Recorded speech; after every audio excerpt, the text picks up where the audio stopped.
en realidad del oído. Nos vamos a recordar que se va a formar la placoda óptica entre el tercer y cuarto arco faríngeo, ¿no? Inicialmente va a haber como una vesícula que se va a invaginar, ¿no?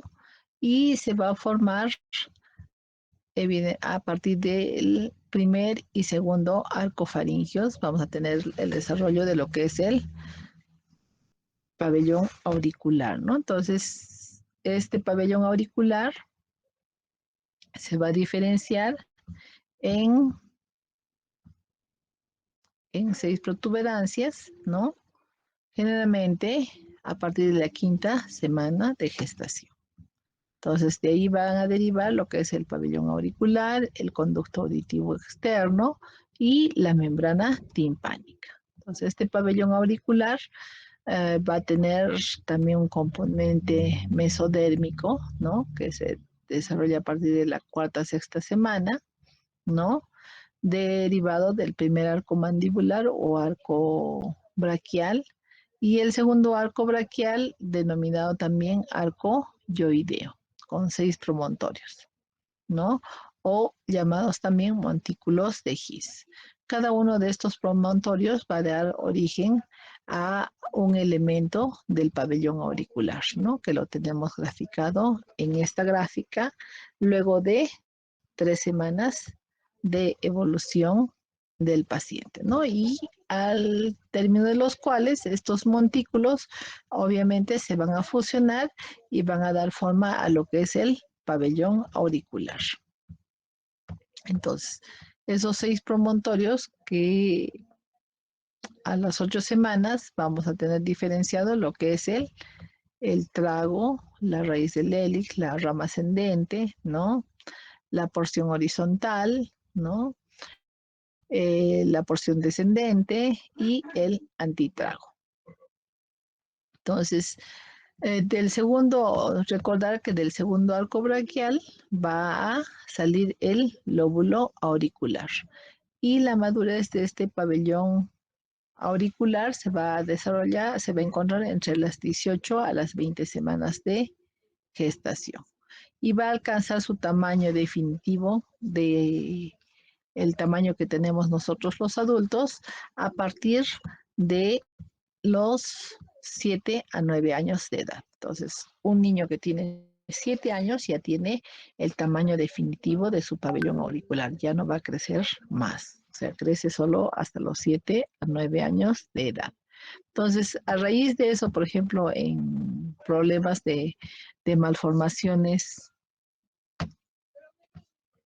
congénitas que habremos visto a algunos niñitos con unas orejas muy pequeñitas, ¿no es cierto? O esbozos de pabellón auricular, se optaba porque la cirugía se realice a los 7 años de edad, ¿no?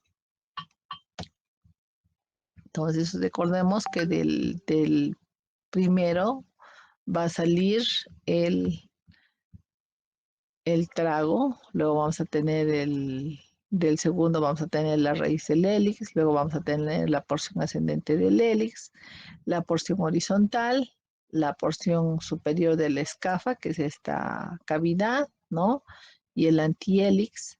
Y luego vamos a tener en el esposo 5, vamos a tener la rama descendente del hélix, la parte de la escafa, el antihelix, ¿no es cierto?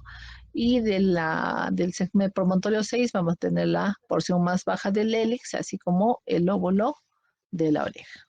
Entonces, de acuerdo a ello, nos vamos a guiar para tener una idea de en qué semana se produjo la lesión o la falta de desarrollo del pabellón auricular.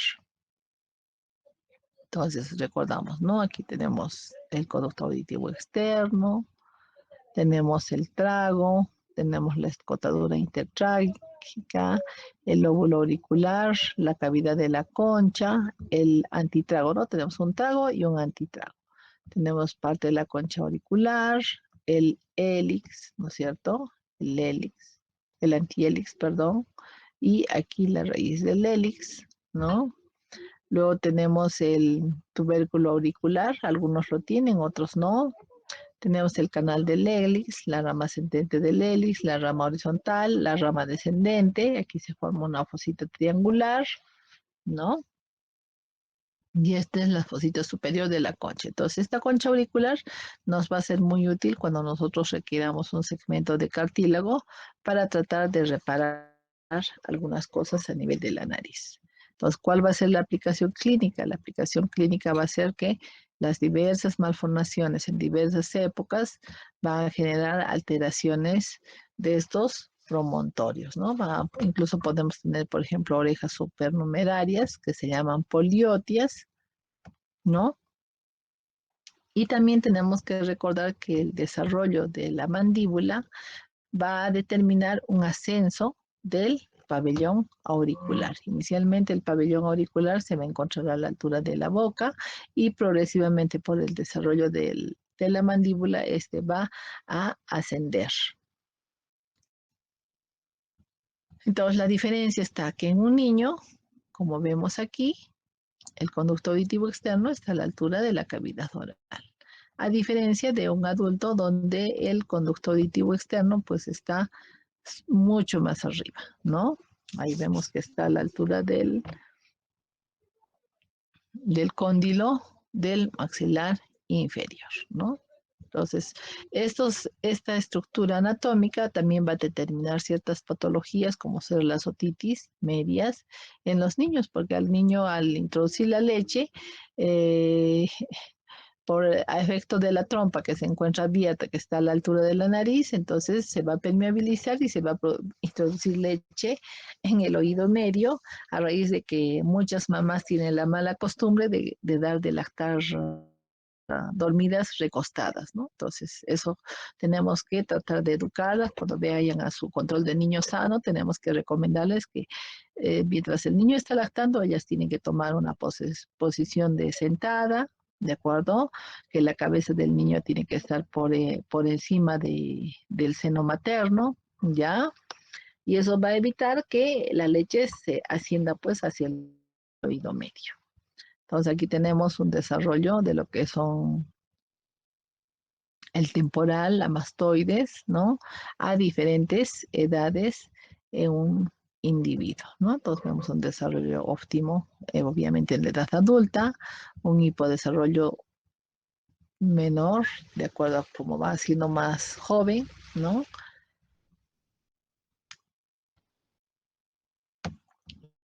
Y aquí observamos nuestras fotitos, ¿no? Entonces podemos ver las nuestras, ¿no? Donde vemos que el pabellón auricular está, bueno, pues a la altura de la boca, ¿no? Progresivamente ese pabellón auricular va a ir ascendiendo, ¿no? Con el tiempo y va a estar, va a llegar a estar a la altura de los ojos, ¿no? Así es. Igualmente en este varoncito, ¿no? Progresivamente va ascendiendo y luego ya se encuentra alejado de la cavidad oral. Entonces, a eso le vamos a llamar una inserción auricular, ¿no? Entonces, el conducto auditivo externo también tiene un desarrollo embriológico que es de origen ectodérmico, que se va a iniciar en la cuarta semana por una invaginación de la primera hendidura branquial. En la octava semana va a contactar con el epitelio de la primera bolsa faríngea, ¿no? Y va a ir a conformar lo que es la membrana timpánica. Y también se va a diferenciar lo que es el oído medio. Entonces, va a formarse un infundíbulo en el que se va a formar un tejido que es el tapón del meato, que va a ir desvaneciéndose en la semana 21. La madurez del pabellón auricular del conducto auditivo externo se va a dar en el séptimo mes, generalmente a las 28 semanas, y se va a diferenciar de un tercio externo cartilaginoso y 2 tercios internos que tienen un contenido óseo. El mesodermo va a crecer entre las dos capas, ¿no?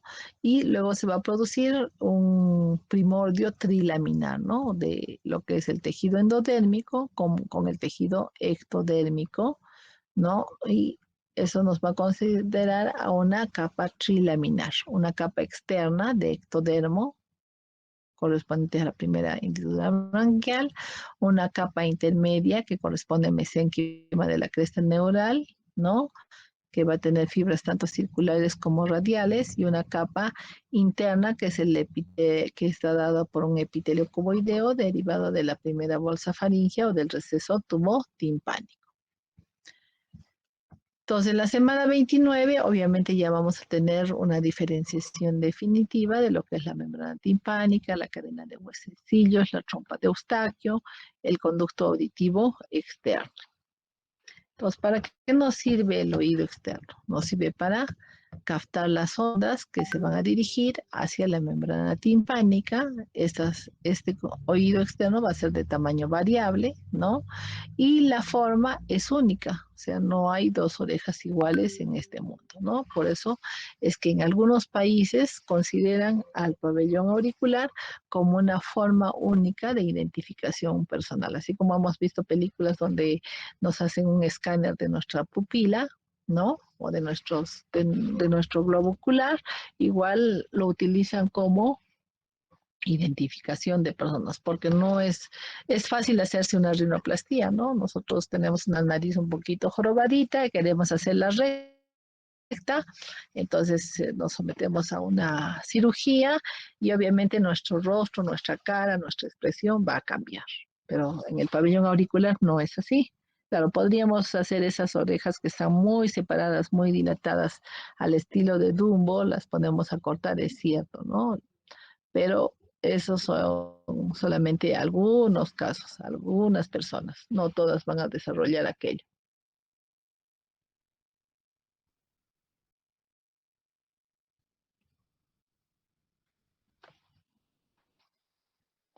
Luego tenemos que el pabellón auricular va a tener una forma ovalada, va a ser de tamaño variable, ¿no? Tenemos personas que tienen unas orejas súper grandes y otros que tienen unas orejas pequeñitas.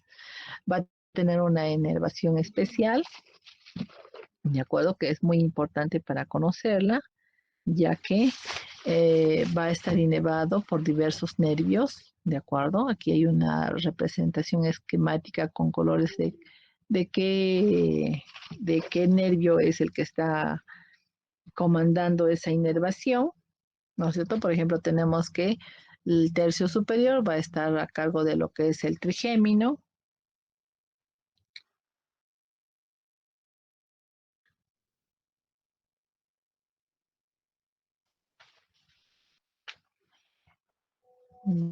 ¿Ya? Y luego eso por una rama tanto sensorial, ¿no? Luego vamos a tener, luego vamos a tener que el plexo cervical también nos va a dar una inervación de lo que es el lóbulo, la rama ascendente del hélix, ¿de acuerdo? Y luego vamos a tener un elemento sensitivo motor que está a cargo del nervio facial, tanto en lo que es la concha auricular, ¿no es cierto?, parte del pabellón, como la pared posterior del conducto auditivo externo, ¿no? Y también vamos a tener una rama sensorial del décimo par craneal, ¿no? Que es la rama auricular del nervio de Arnold, que va a dar también inervación a lo que es el conducto auditivo externo. Por eso nos vamos a explicar que ante un problema de un dolor de oído, obviamente el paciente va a acudir a la emergencia, muy irritado, muy quejumbroso, ¿no? Entonces nosotros tenemos que apoyarlo en ese momento. Luego vamos a tener que también tenemos músculos de la faringe que evidentemente van a contribuir a lo que es parte de la inervación del oído. O sea, como vemos que el décimo par craneal va a tener inervación a nivel del conducto auditivo externo, una faringitis, ¿no? Una amigdalitis, nos va a generar también dolor de oído porque está en relación con ese nervio. Nos vamos a tener que el pabellón auricular tiene músculos extrínsecos, que son músculos en involución, ya que no tienen una función de contracción adecuada, ¿no? Que son tres, anterior, medio y posterior. Vamos a tener que el pabellón auricular con el cráneo hacia un ángulo cefaloauricular generalmente de 20 a 30 grados, ¿no? Y eso nos permite tener una orejita ligeramente pegada al cráneo. Luego vamos a ver que la irrigación va a estar dada por la arteria carótida externa con una rama auricular posterior, por la arteria temporal superficial también con una rama auricular anterior y que a nivel del lóbulo vamos a tener una circulación terminal, ¿no? O sea, ahí no vamos a poder utilizar una lidocaína con epinefrina porque podríamos necrosar esa región, ¿no? Entonces, las formas del pabellón auricular evidentemente van a ser diversas y van a ser únicas para cada persona. Incluso las dos orejas no son iguales en nuestro cuerpo, ¿no? Entonces, así también el conducto auditivo externo tiene una forma que es variable, ¿no? Entonces, por eso es que hay personas que se forma un tapón de Sanumen con facilidad, ¿no? O el hacer una limpieza de oído va a ser sencilla y en otras no. Podemos tener un tapón, un conducto auditivo externo en forma de S, podemos tener un conducto auditivo externo oblicuo hacia arriba, lo podemos tener también oblicuo hacia abajo, lo podemos tener como una S que va de adelante hacia atrás, ¿no? O sea, las formas del conducto auditivo externo son diversas. Generalmente es una forma de todas maneras tubular, sinuosa, en la que va a tener tres componentes, ¿no? Un componente de piel, un pericondrio, ¿no? Un periósteo y tiene una longitud de 2.5 a 3.5 centímetros. Y tiene límites, un límite anterior que está en relación con la articulación temporomandibular, ¿no? Un límite posterior que va a estar en relación con las celillas mastoideas, una porción superior que se va a relacionar con el tegmen tímpane, una porción inferior que va a estar en relación con la glándula parótida y una porción interna que va a estar en comunicación con la membrana timpánica, ¿no? Entonces, esta piel generalmente es una piel delgada, tiene un pH ácido, ¿no? Y este pabellón auricular está formado por cartílago recubierto por piel. Como habíamos mencionado, se inserta en el hueso temporal, va a localizar el sonido en el plano vertical. Generalmente el sonido se localiza solo en un lado, por eso se llama monaural, ¿no? Y eso se genera una curva sombra. Capta ondas 4500 Hz, nos sirve también de elemento de protección, ayuda a esta concha a la resonancia y permite la transmisión física del sonido. Entonces, el conducto auditivo externo va a tener folículos pilosos, glándulas sebáceas y sudoríparas, se va a encontrar paralelo al peñasco, va a tener una forma de S, ¿no? Va a estar en relación con el hueso tanto timpanal como con el hueso escamoso, ¿no? Va a concentrar 2700 Hz, va a tener una función de protección de la membrana timpánica del oído y va a permitir también que los sonidos resuenen. Entonces, ¿qué alteraciones se van a producir a nivel del conducto auditivo externo? Se van a producir, evidentemente, anormalidades tanto en el pabellón como en el conducto auditivo externo. Dentro del pabellón vamos a tener diversas malformaciones como ser la atresia, la microtia, la anotia que es ausencia, ¿no? Y la estenosis. Entonces, vamos a tener diversos grados, ¿no? Generalmente en el primer grado tenemos una oreja más pequeña de lo normal, pero el pabellón auricular conserva su anatomía. En el grado 2, parte de la oreja se observa normal, usualmente más la mitad inferior, ¿no? Y observamos que tiene un conducto auditivo externo normal o estrecho. En el grado 3 vamos a tener un esbozo de pabellón auricular pequeño, un remanente de piel y cartílago y un conducto auditivo externo sin desarrollo o atrésico. Y en el grado 4 vamos a tener una ausencia total del pabellón auricular y del conducto auditivo externo, lo que se denomina como anotia. Entonces, dentro de las malformaciones, vamos a tener malformaciones que pueden ser bilaterales en un 20% o pueden ser en un 80% únicas o aisladas. Generalmente la microtia, oreja pequeña y la atresia tienden a presentarse juntas porque se forman a partir de un mismo origen y son parte también de un síndrome complejo, ¿no? Dentro de los síndromes tenemos el síndrome de Treacher-Collins, el síndrome de Golden Hair, el síndrome de Cruzon, el síndrome de Pfeiffer y la microsomía hemifacial. Entonces, en un estudio tomográfico nosotros podemos ver un conducto auditivo externo, la forma de S del conducto. Aquí vemos una mastoides neumatizada, o sea, hay aire, hay luz, ahí no hay contenido. Y aquí vemos una mastoides opacas sin neumatización. Entonces, esas malformaciones, por ejemplo, aquí tenemos el conducto auditivo externo, parte del pabellón auricular, ¿no? Pero en las microtias no vamos a observar el conducto auditivo, no vamos a ver el pañuelo, no vamos a ver si es grande o es pequeña.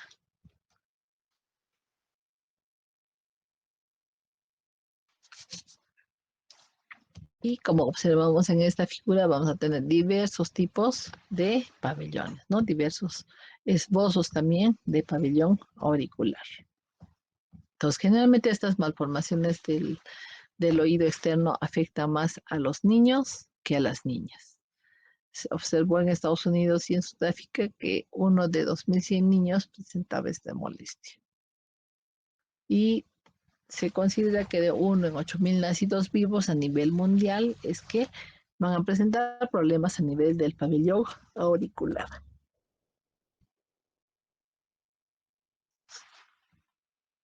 Aquí igualmente vemos una mastoides, aquí la cóclea, probablemente el laberinto posterior, ¿no es cierto? Aquí vemos un esbozo de microtia.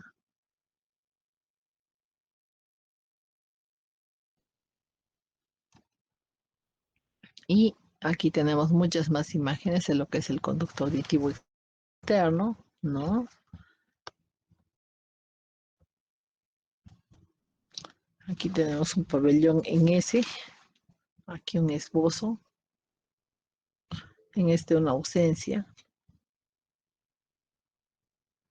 Y se ha visto que las causas para estas malformaciones se dan durante las primeras 8 semanas del embarazo, asociadas generalmente a factores de herencia, a factores multifactoriales, accidentes vasculares que pueden generar una mala circulación, ¿no es cierto?, de las estructuras, lo que disminuye y retarde su crecimiento. Algunas veces los pacientes que las madres han tenido rubiola también van a generar este problema. Y las personas que ya han usado medicamentos como la talidomida, la isotrotionina, el clomid, el ácido retinoico van a afectar en el desarrollo del pabellón auricular. Entonces, como vemos en estas imágenes, acá hay una ausencia de pabellón auricular. Aquí tenemos unos esbozos y aquí tenemos un implante coclear.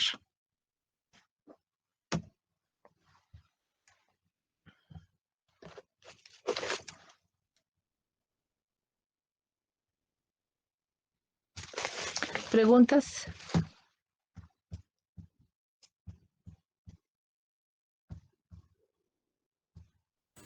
Doctora, disculpe la pregunta. Dime. Sí, te escucho. La anotia, la microtia, ¿podría afectar en algún grado al equilibrio?